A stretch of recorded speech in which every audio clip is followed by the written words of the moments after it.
Hi everyone, welcome to Wiki channel. If you haven't subscribed to my channel, hit that subscribe button because I'm making a lot of interesting videos on my channel. This video is all about Vivo V9 and how you can take really beautiful images on this Vivo V9.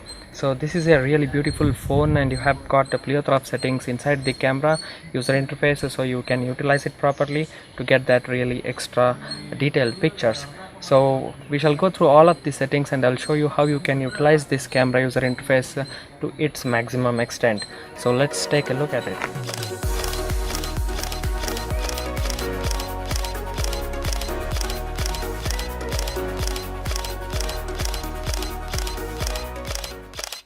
So this is the camera user interface. This is the default interface. As you just open the camera, you will get to see this. There is a take photo mode and we are right into it now. So you can see there are quite different settings over here. The first thing we shall take a look at is the setting. Just if you tap on it, you will have all these settings here. This is the timer of 3 seconds timer, 10-second timer, and you have this normal, full and square. In order to change the view size, see, there is one problem with this phone that they have not properly implemented is the fact that you don't get to change the resolution of the images at all. So say if you want to change, if you want to downgrade to 8 megapixels or something like that, you just cannot do that. So you have this normal, full and square, that's about it. So there is no separate settings in the setting itself for the camera. So you have to stick to this normal or full or square mode. So right now, as you can see, just I tapped on the normal, you can utilize this 19:9 aspect ratio fully by tapping on that full mode. And if you want to share your pictures on Instagram or other social media, what you can do is to just tap on the square and you get instant square images. Click on any picture and boom, you have the square image directly. You don't have to again crop and do such things and all. So that's how you quickly capture the square image. And the other thing is there is a touch, voice and palm control, so you can use your voice or a palm or a touch feature to capture the picture instantly. So there is a storage mode to select, SD card and phone storage obviously, and you have this time watermark and model watermark. So there is no absolutely customizable feature in order to give your name as a watermark on this Vivo V9. Unfortunately, that is the disappointing thing that I talked about in my video earlier. If you haven't watched that, so only you can set a time watermark and model watermark, that's it. So then there is this sound. If you want to get that shutter button sound, you can just tap on it and make it yellow to get it enabled. There is this geographic locations. If you want to tag that, say you are in this location, particular location, if you want to tag the location, you just tap on it and share your location with the picture. The other thing is the framing lines. So there is only one grid line you can opt for. In other phones, for example Huawei's Honor 9 Lite or say a lot of other phones give you option to customize this grid as well, but that's not the case on the Vivo V9. So we shall switch to full mode so that you get the viewing pleasure properly. So the next setting is this mode here. As you can see, 4 square mode is what I call. You have the ability to capture slow motion, but unfortunately they have not provided 720 pixel. Only you can capture is up to 640 by 480 pixels of resolution, which is not so worthy, I guess. So here's a little sample shot of the 480 pixels slow motion video. So you can just tap on it and it will capture. The other option is the time lapse. You can capture time lapse, which is a great thing that is available on this camera here.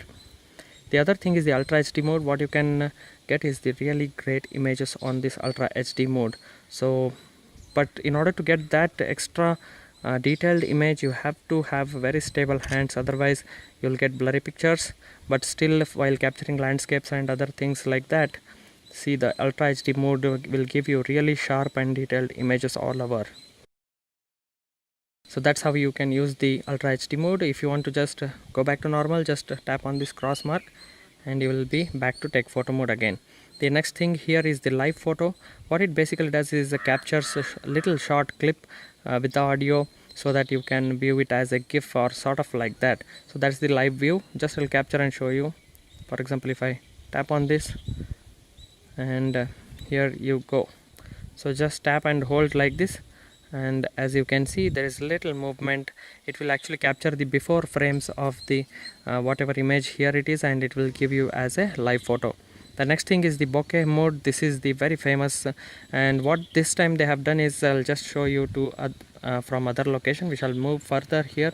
I'll show you, demonstrate this feature. So the another setting is this bokeh mode. You can just activate it by tapping on this, and it shows that it says within 2 meters it performs really well.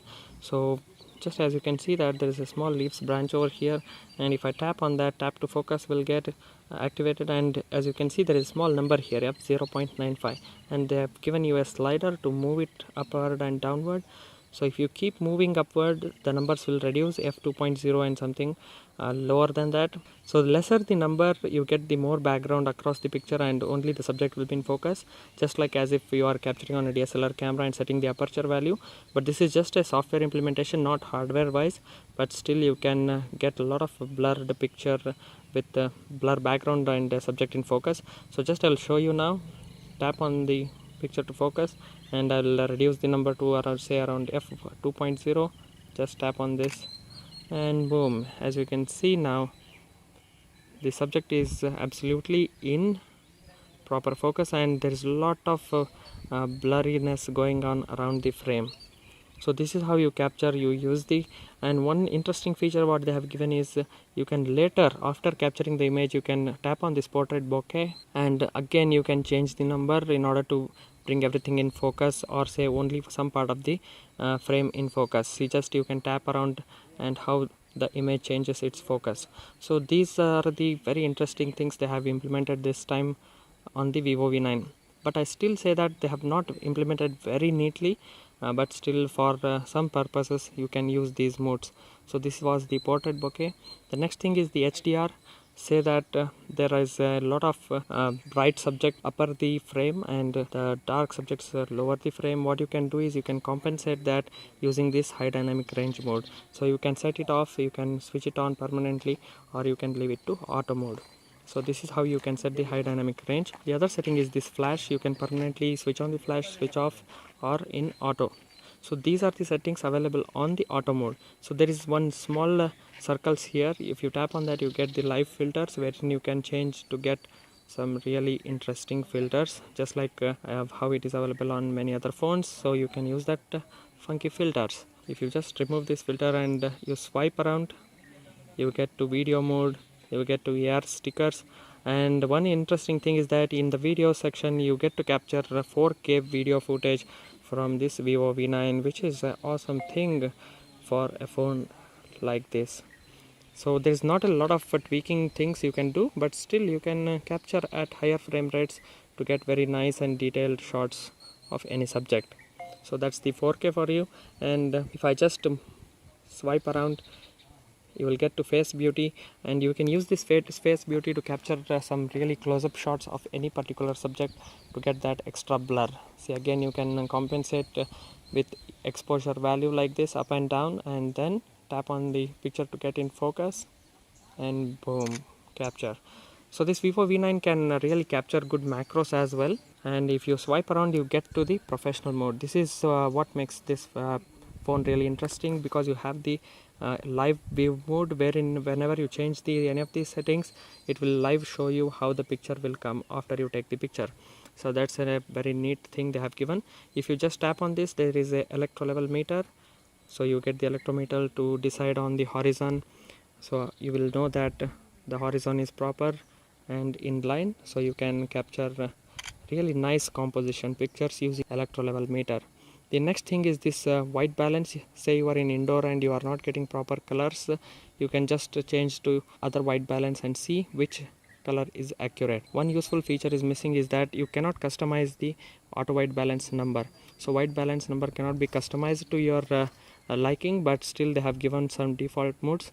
You can just opt for that. So the next setting is this shutter speed. You can set the shutter speed to a various value. Just tap on it, and here you have the auto from 1/2000 to you have all the way up to 16 seconds. See, as I change the shutter speed, how live view it will show me how the picture is going to come after I click the picture. So this is a neat thing. You have, if you have any faster movement subjects like say sports photography you are doing, and you want to keep the number to be on the higher side, that means 1/1000, 1/1200 and such setting. The next thing is the ISO. I prefer to leave it to auto, and I suggest you to do that because of the fact that you get some grainy images if you keep changing the ISO, and let the camera decide the ISO. It will decide properly and give you the ISO value. So it will live show you what ISO it is choosing for this particular image. The next one is here the exposure value. We can compensate the exposure value like this. Say that you are in a dark situation, dark environment, you want to compensate the exposure value, you can just bring it a little bit of light on that, and not overblowing the image. You can just capture the picture to get that really nice image. The next thing is this autofocus. See, just like how I said that you can capture really great macros on this Vivo V9. Just you can manually bring it to flower mode here, and you see how closely I can get to the image, and you still get the sharper image of these leaves. So that's how macro works. You can just rotate the slider to wherever you want to focus. So that's a neat feature which is available on this Vivo V9. In order to get to the default, just tap on this and everything will be again in default. So these are the really interesting features and settings that Vivo V9 has provided. Hope this video helps you take better pictures, and stay tuned for more awesome contents on this channel. If you like this video, please hit that like button and do subscribe to my channel. See you all in the next video. Take care. Bye bye.